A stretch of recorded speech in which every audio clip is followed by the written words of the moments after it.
Praise the lord.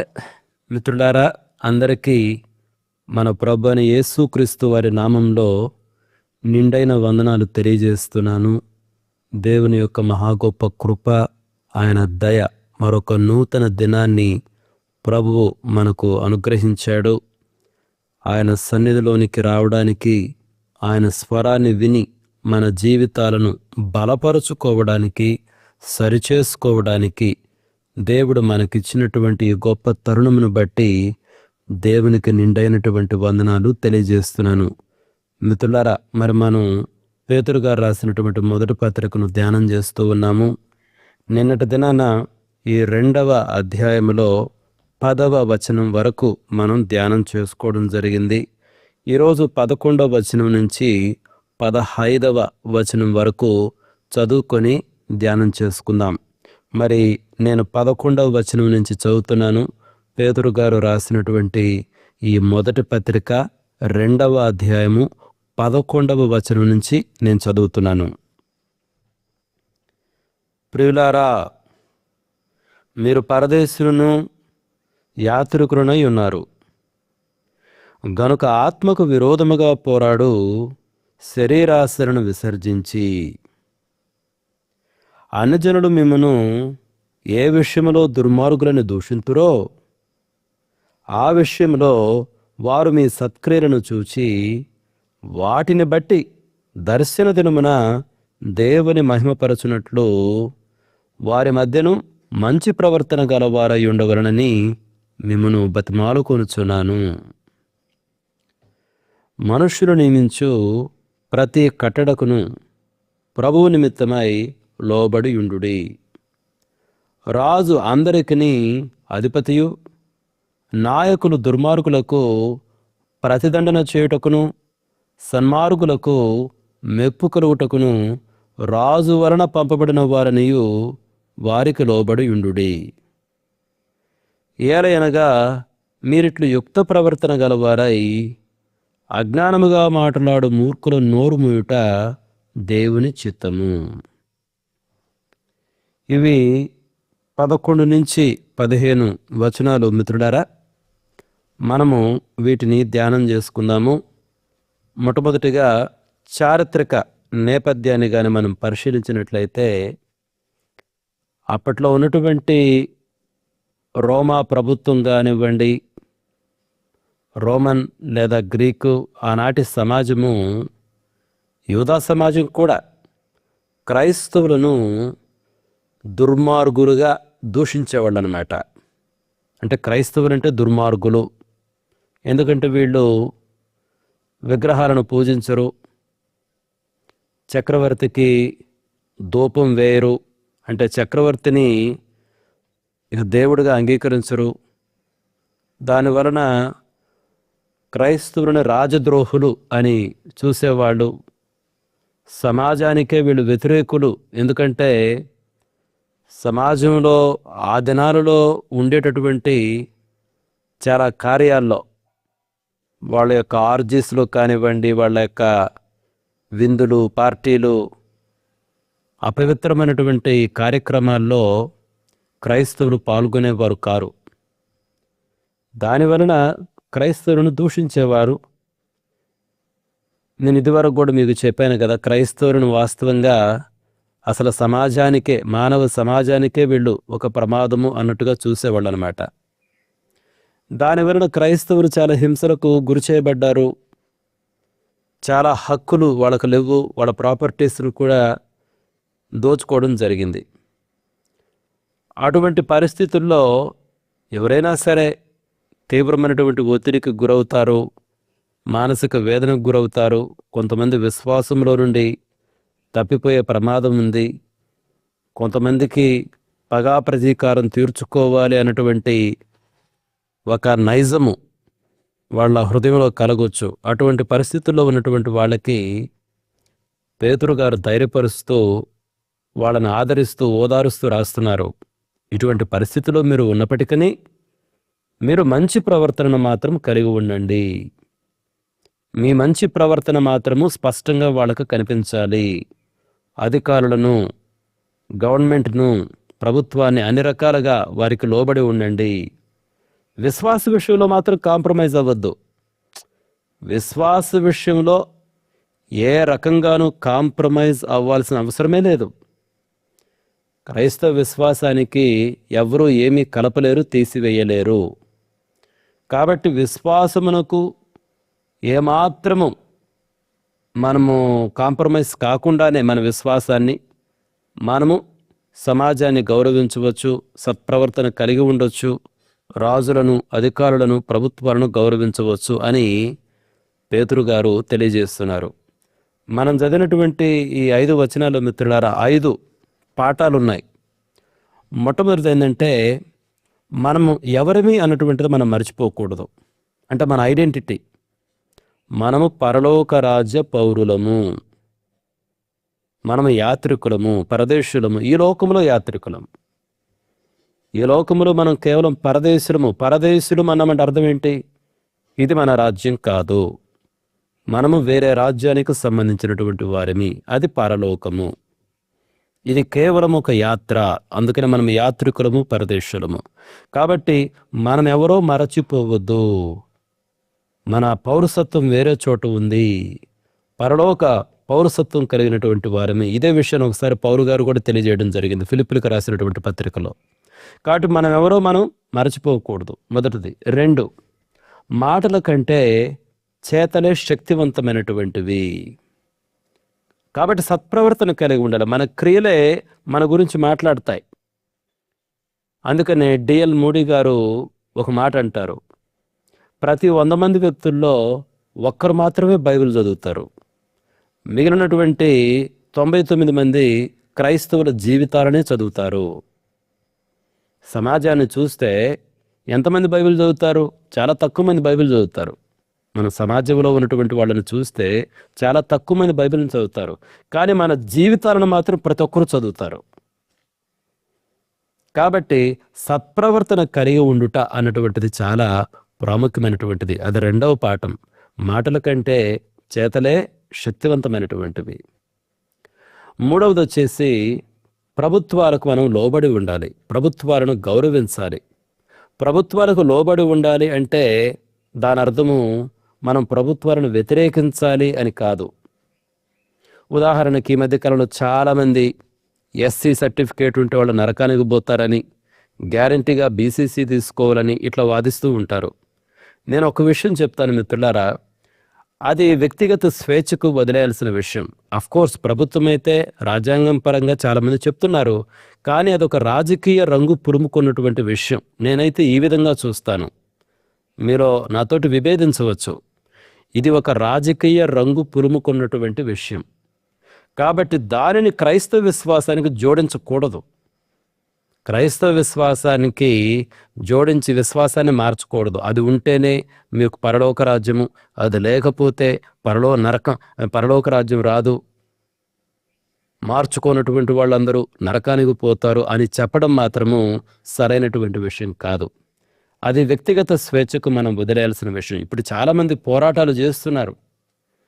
ఒకవేళ అందరూ మారిపోతే ఎవరైనా పోరాటాలు చేస్తారా? ఎవ్వరూ చేయరు. కానీ చాలామంది పోరాటాలు చేస్తున్నారు. ఇది అన్యాయము, ఈ యొక్క విభజన సరిగ్గా జరగలేదు, అది వాస్తవము, అది అందరూ అంగీకరించవలసింది. కాబట్టి అటువంటి విషయాలను, రాజకీయ రంగు పులుముకున్నటువంటి విషయాలను తీసుకొచ్చి క్రైస్తవ విశ్వాసానికి జోడించడం అనేటువంటిది చాలా విచారకరమైనటువంటి విషయము.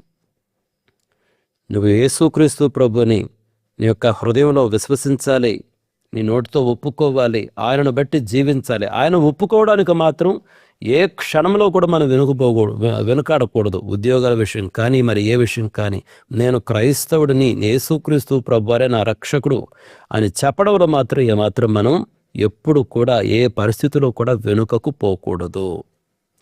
అయితే నా విన్నపం ఏంటంటే ఇటువంటి రాజకీయ రంగు పులుముకున్నటువంటి విషయాలను క్రైస్తవ విశ్వాసానికి జోడించకూడదు.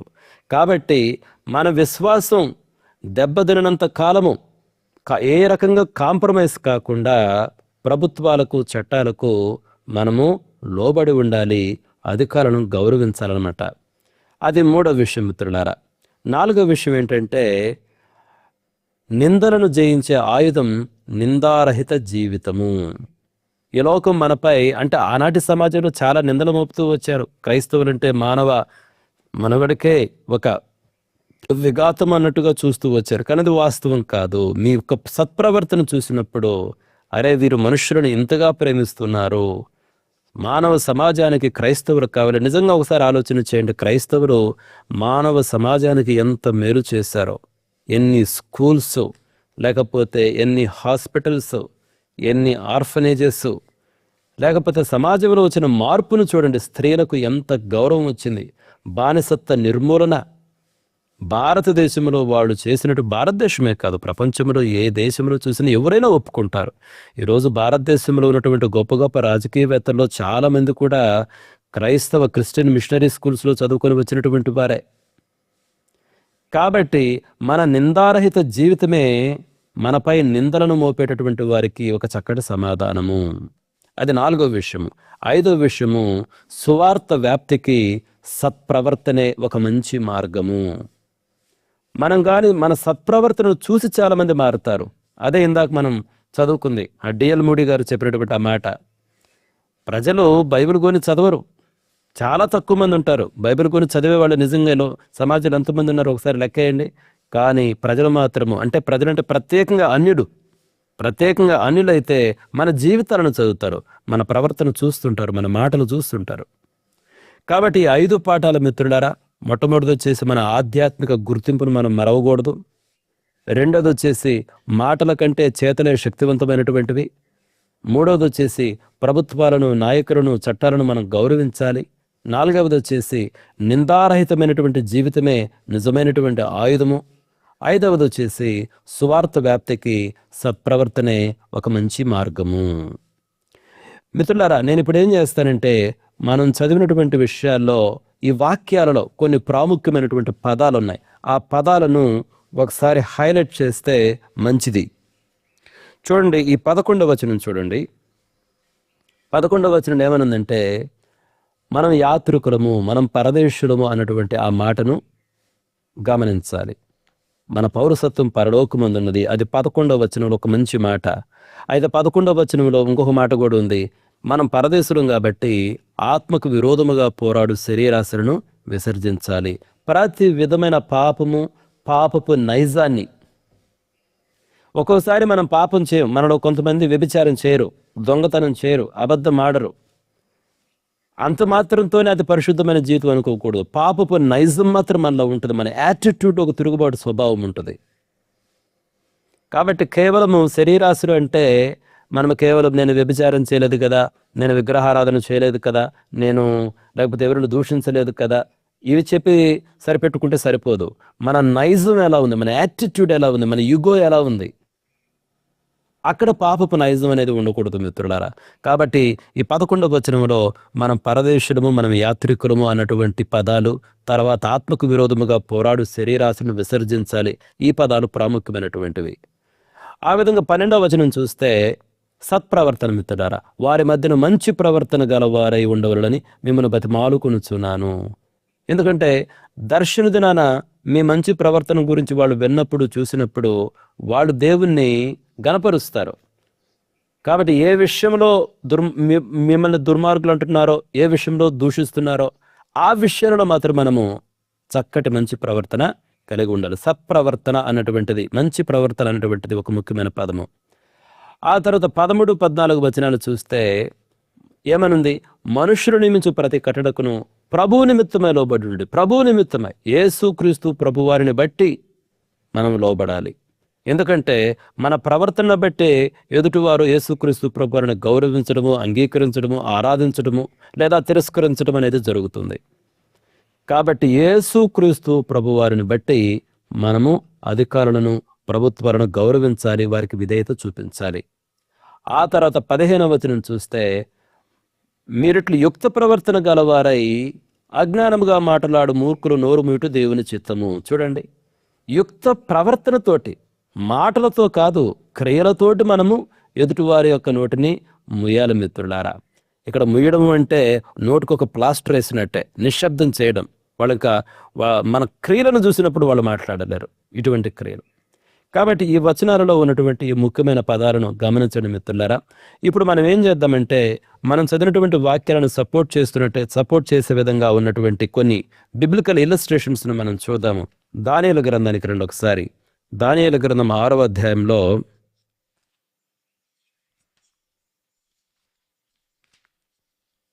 దానియేలు గ్రంథము 6వ అధ్యాయంలో 4-5 వచనాలు. అందుకు ఆ ప్రధానులను అధిపతులను రాజ్య పాలన విషయంలో దానియేలు మీద ఏదైనా ఒక నింద మోపుబడునని యుండి తగిన హేతువు కనిపెట్టుచుండిరి గాని దానియేలు నమ్మకస్తుడై ఏ నేరమైనను ఏ తప్పైనను చేయువాడు కాడు గనుక దానియేలులో తప్పైనను లోపమైనను కనుగొనలేకపోయిరి. అందుకు ఆ మనుషులు అతని దేవుని పద్ధతి విషయమందే గాని మరి ఏ విషయమందును అతనిలో లోపము కనుగొనలేమను కొనిరి. చూడండి, దానియేలు ఎంత చక్కటి ప్రవర్తన కలిగి ఉన్నాడో మనం గమనించవచ్చు మిత్రులారా. అదేవిధంగా ఆదికాండానికి రండి. ఆదికాండం 39వ అధ్యాయానికి రండి. ఆదికాండం 39వ అధ్యాయంలో 2వ వచనం నుంచి నేను చదువుతున్నాను చూడండి.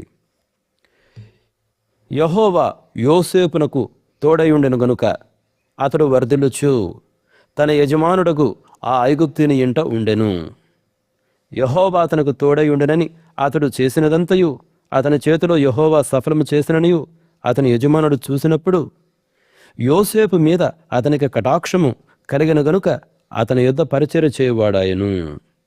మరియు అతడు తన ఇంటి మీద విచారణకర్తగా అతను నియమించి తనకు కలిగినదంతయు అతని చేతికి అప్పగించెను. అతడు తన ఇంటి మీదను తనకు కలిగిన దాని అంతటి మీదను అతను విచారణకర్తగా నియమించిన కాలము మొదలుకొని యెహోవా యోసేపు నిమిత్తము ఆ ఐగుప్తుని ఇంటిని ఆశీర్వదించెను. మీరు ఈ మాట గమనించండి. యెహోవా అంట యోసేపు నిమిత్తము ఆ ఐగుప్తుని ఇంటిని ఆశీర్వదించెను. యెహోవా ఆశీర్వాదము ఇంటిలోనేమి పొలములోనేమి అతనికి కలిగిన సమస్తము మీదను ఉండెను. అతడు తనకు కలిగినదంతయు యోసేపు చేతికి అప్పగించి తాను ఆహారము తినుట తప్ప తనకేమి ఉన్నదో ఏమి లేదో విచారించిన వాడు కాడు. అంటే యోసేపు ప్రవర్తన దేవునికి యుక్తమైంది కాబట్టి యోసేపును బట్టి ఆ యొక్క అన్యుడు దీవించబడ్డాడు, ఆ ఐగుప్తుడు దీవించబడ్డాడు. ఐగుప్తుడు ఆ విషయాన్ని గమనించి యోసేపుని ఇంకా హెచ్చించడం ప్రారంభించాడు, యోసేపును గౌరవించడం ప్రారంభించాడు. ఆ తర్వాత అతని భార్య విషయంలో కూడా మనం యోసేపు ప్రవర్తన చూడవచ్చు. ఆ తర్వాత మీరు 21వ వచనం చూస్తే అసలు చెరసాలలో యోసేపు ప్రవర్తన గమనించండి. 21వ వచనం చూడండి. అయితే యెహోవా యోసేపునకు తోడయుండి అతని యందు కనికరపడి అతని మీద ఆ చెరసాల యొక్క అధిపతికి కటాక్షము కలుగునట్లు చేసెను. చెరసాల అధిపతి ఆ చెరసాలలోనున్న ఖైదీలనందరినీ యోసేపు చేతికి అప్పగించెను. వారక్కడ ఏమి చేసిరో అదంతయు అతడే చేయించువాడు. యెహోవా అతనికి తోడయుండును గనుక ఆ చెరసాల అధిపతి అతని చేతికి అప్పగింపబడిన దేని గూర్చియు విచారణ చేయకయుండెను. అతడు చేయునది యావత్తు యెహోవా సఫలమగినట్లు చేశాను. చూసారా, యోసేపు దేవునికి భయపడుతూ వచ్చాడు. అదే ఇందాక పేతురు గారు అంటుంది, ప్రభువు నిమిత్తము మీరు ఇలా చేయండి అంటే ప్రభువుకు ఘనత తెచ్చినట్లుగా ఈ విధంగా చేయండి. ఇదే విషయాన్ని మనము నెహెమ్యా జీవితంలో కూడా చూడొచ్చు మిత్రులారా. భక్తునటువంటి నెహెమ్యా ఒక మాట చదువుదాం చూడండి. నెహెమ్యా గ్రంథానికి రండి.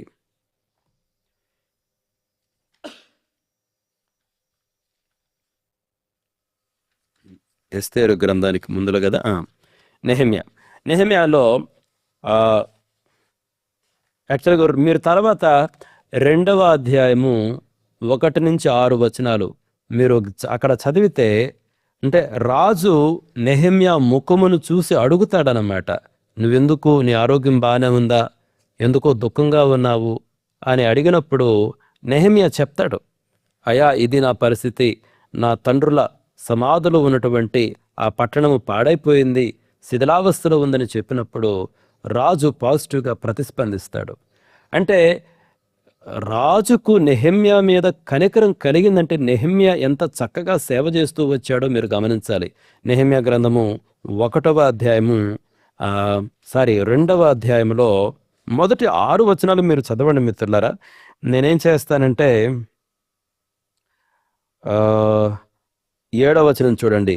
మీరు యాక్చువల్గా 1-6 చదివితే మీకు స్పష్టమైనటువంటి అవగాహన వస్తుంది. అంటే నెహెమ్యా ఎడల రాజుగారికి కనికరం కలిగిందనమాట. ఒక ఫేవర్ అనేది ఉంది. ఆ రకంగా ఫేవర్ వచ్చిందంటే కారణం ఏంటి? అది నెహెమ్యా యొక్క ప్రవర్తన.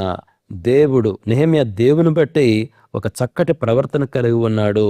కాబట్టి దేవుడు రాజుగారి దృష్టిలో అతను ఫేవర్, దయను పొందే ఆ కృపను అనుగ్రహించాడు. మిత్రులారా, మీరు అందుకని 6వ వచనం చూస్తే, నీ ప్రయాణం ఎన్ని దినముల పట్టును, నీవు ఎప్పుడు తిరిగి వచ్చేదేమని అడిగను.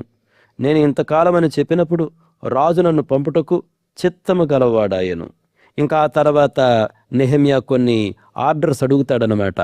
ఇక్కడి నుంచి పోవడానికి, నది దాటడానికి, తర్వాత అక్కడ కట్టే విషయంలో నాకు ఆ చెట్లు కావాలి, ఆ చెట్లు నరుక్కోవడానికి నాకు తాకీదులు కావాలని అడిగినప్పుడు రాజుగారు దానికి కూడా అనుమతిస్తాడు. ఇదంతా కూడా మీరు దేవుని దయ. అయితే అందులో నెహెమ్యా యొక్క ప్రవర్తన కూడా మనం గమనించాలి మిత్రులారా. అదేవిధంగా ఈ 2వ అధ్యాయం 1-6 వచనాలు మీరు చదవండి. తర్వాత 5వ అధ్యాయంలో కూడా మీరు కొన్ని మాటలు గమనించవచ్చు. 5వ అధ్యాయంలో 14-15 వచనాలు కూడా మీరు చదవండి. మరియు నేను యూదా దేశంలో వారికి అధికారిగా నిర్ణయింపబడిన కాలం మొదలుకొని, అనగా అర్తహషస్తు రాజు ఏలుబడి యందు 20వ సంవత్సరం మొదలుకొని 32వ సంవత్సరం వరకు 12 సంవత్సరములు అధికారికి రావలసిన సొమ్మును నేను గాని నా బంధువులు గాని తీసుకొనలేదు. అయితే నాకు ముందుగా నుండిన అధికారుల జనుల యొద్ద నుండి ఆహారమును, ద్రాక్షారసమును, 40 తులముల వెండిని తీసుకొని వచ్చిరి. నాకు ముందుగా ఉండిన అధికారులు, చూడండి మరలా చదువుతుంది. చాలా అంటే ప్రజల నుంచి డబ్బు తీసుకోవడం అనేటువంటిది నేను ఎప్పుడూ చేయలేదు. నాకు ముందున్నటువంటి అధికారులు మాత్రం అలా తీసుకుంటూ వచ్చారు. అదే 15వ వచనం చూడండి. అయితే నాకు ముందుగా నుండిన అధికారులు జనుల యొద్ద నుండి ఆహారమును, ద్రాక్షారసమును, 40 తులముల వెండిని తీసుకొని వచ్చిరి. వారి పనివారు సహా జనుల మీద భారం మోపుచూ వచ్చిరి. అయితే దేవుని భయము చేత నేను అలాగూ చేయలేదు. ప్రజల డబ్బులు నేను తీసుకోలేదు. ఒక అధికారిగా వచ్చాడు నెహెమ్యా, ప్రజల పైన అధికారిగా ఉన్నాడు, ఒక పని చేపిస్తున్నాడు, పట్టణ ప్రాకారాలు కట్టిస్తున్నాడు. అంత మాత్రం చేత నేను ప్రజల యొక్క సొమ్మును దోచుకోలేదు. అది సత్ప్రవర్తన మిత్రులారా. దేవుడు ఒక అధికారం ఇచ్చినప్పుడు సత్ప్రవర్తన కలిగి ఉండాలి. ఇదే విషయాన్ని సమూయేలు, ప్రవక్త అయినటువంటి సమూయేలు తన పరిచర్యను ముగించే కాలంలో ఏమని మాట్లాడతాడు చూడండి. సమూయేలు మొదటి గ్రంథము 12వ అధ్యాయం మీరు గమనించండి. 3-5 వచనాలు నేను చదువుతున్నాను. ఇదిగో నేనున్నాను, నేను ఎవని యొద్దనైనా తీసుకుంటున్నా, ఎవని గార్ధబొమ్మనైనా పట్టుకుంటున్నా, ఎవరికైనా అన్యాయం చేసి తినా, ఎవరినైనా బాధ పెట్టి తినా, న్యాయము నాకు అగపడకుండా ఎవని యొద్దనైనా లంచము పుచ్చుకుంటున్నా, అలాగో చేసిన ఎడల యెహోవా సన్నిధిని ఆయన అభిషేకము చేయించిన వాని ఎదుటను వాడు నా మీద సాక్ష్యం పలుకువలను. అప్పుడు నేను మీ ఎదుట దానిని మరలా ఇత్తునను. నీవు మాకు ఏ అన్యాయమైనను ఏ బాధ అయినను చేయలేదు, ఏ మనుషుని యొద్ద గాని నీవు దేనినైనను తీసుకొనలేదని వారు చెప్పగా, అతడు అట్టిది నా యొద్ద ఏదియు మీకు దొరకదని యెహోవాయును ఆయన అభిషేకము చేయించిన వాడును ఈ దినమును మీ మీద సాక్షులై ఉన్నారు అని చెప్పినప్పుడు, సాక్షులే అని వారు ప్రత్యుత్తరమిచ్చిరి. సమూయేలు యొక్క సాక్ష్యం చూడండి. అతని పరిచర్యను ఇక ముగించే ఆ తుది గడియలలో అతను ఏమంటున్నాడు? ఏ రోజైనా నేను లంచం తీసుకున్నానా? ఎవరిదైనా దోచుకున్నానా? లంచం తీసుకొని న్యాయాన్ని త్రోవ తప్పించానా? సత్ప్రవర్తన. ప్రజలే చెప్తున్నారు, లేదయ్యా నువ్వు ఎప్పుడు అలా చేయలేదయ్యా. ఆ తర్వాత మన అపోస్తుల కార్యగ్రంథంలో ఆఖరిగా ఒక వచనం చదువుతాను చూడండి మిత్రులారా. అపోస్తుల కార్యగ్రంథము 2వ అధ్యాయానికి రండి. అంటే వాళ్ళు ఎలా బ్రతికారు చూడండి. 2వ అధ్యాయంలో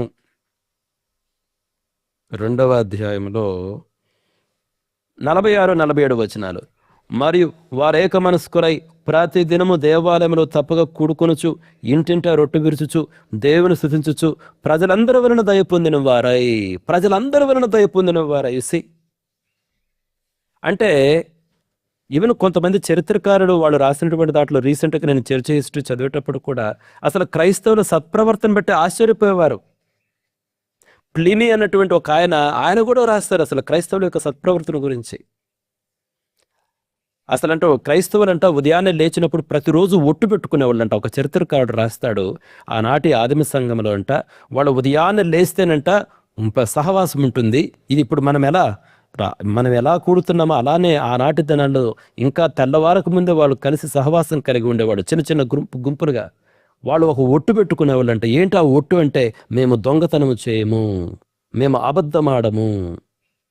అంటే ఈ చెడు ప్రవర్తన మేము అవి ప్రాక్టీస్ చేయము, వాటిని వదిలిపెడతామని ఒట్టు పెట్టుకుని రోజు ఒట్టు పెట్టుకునేవాళ్ళంట. ఆ చరిత్రకారుడు రాస్తాడు. కాబట్టి మిత్రులారా, ఈ పాఠాలు పేతురు గారు రాస్తున్నటువంటి విషయం చూడండి. నిజమే సమాజం మిమ్మల్ని ద్వేషిస్తుంది, నిజమే మీ హక్కులను కాలరాస్తున్నారు, నిజమే ఎన్నో రకాలుగా మిమ్మల్ని దూషిస్తున్నారు, మీ ఆస్తుపాస్తులు ప్రభుత్వం స్వాధీనం చేసుకుంటుంది. అయినప్పటికీ మీరు మర్చిపోకూడదు. ఆ 5 విషయాలు నేను చెప్పాను కదా, మనం పరలోక రాజ్య పౌరులమని మర్చిపోకూడదు. మనం పరలోక రాజ్య పౌరము. రెండోది, మన మాటల కంటే మన చేతలే శక్తివంతమైనటువంటివి. మూడవది, ప్రభుత్వాలను గౌరవించండి, చట్టాలకు లోబడండి. నాలుగవది, నిందలను జయించే నిజమైనటువంటి ఆయుధము నిందారహితమైనటువంటి జీవితము. ఐదవది వచ్చేసి సువార్త వ్యాప్తికి సత్ప్రవర్తనే మార్గము. మిత్రులారా, ఈ విషయాలను గ్రహించడానికి కావలసిన సమృద్ధి అయినటువంటి కృపను దేవుడు మనలో ప్రతి ఒక్కరికి అనుగ్రహించాలని కోరుకుంటూ ముగిస్తున్నాను. May God bless each one of you. Thank you.